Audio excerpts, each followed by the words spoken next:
Programang ito ay rated SPG. Striktong patnubay at gabay ng magulang ang kailangan. Maaaring may masiselang tema, lengguwahe, karahasan, sexual, horror o droga na hindi angkop sa mga bata.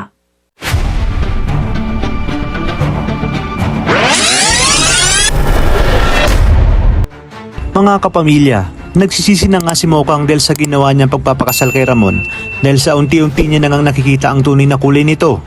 Tila umaayon naman kay Olga ang mga nangyayari dahil hindi umano siya mahirapang patalsikin pa si Monique at ang pamilya nito. Matapos nga ang salubungin ng galit na si Ramon ang mga ito bago pa makapasok ng mansyon. Nagkaroon nga ng komosyon at dahil sa parade ay mas ginusto ni Marsing na bumalik na lang sa Quiapo habang si Mokang naman ay hindi pinayagan na sumama ni Ramon.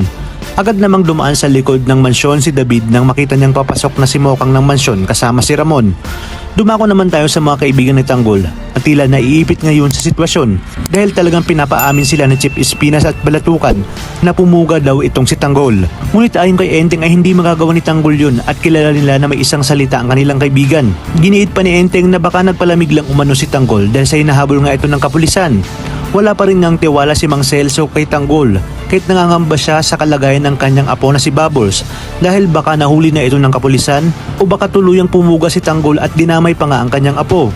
Malalaman naman ng grupo ni Bong na hindi pa nakakabalik si Tanggol at ang mas lalong ikinagalit nito ay kasama pa umano si Bubbles.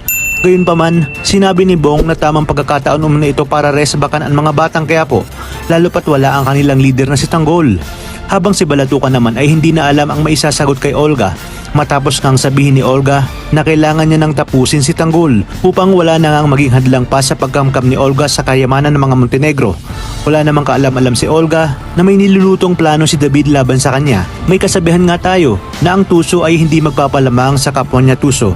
Kaya naman sisiguruduhin umano ni David na sa oras na mailipat na sa kanya ang buong kayamanan ng mga Montenegro ay magiging sunod-sunuran na lamang sa kanya si Olga. Mas lalong nagiging masalimuot at komplikado ang mga kaganapan at tagpo. Kaya naman mga kapamilya, pakatutukan natin ang mas kapanapanabik na tagpo dito lang sa pambansang teleserye ng Sambayanan, ang FPJ's Batang Quiapo.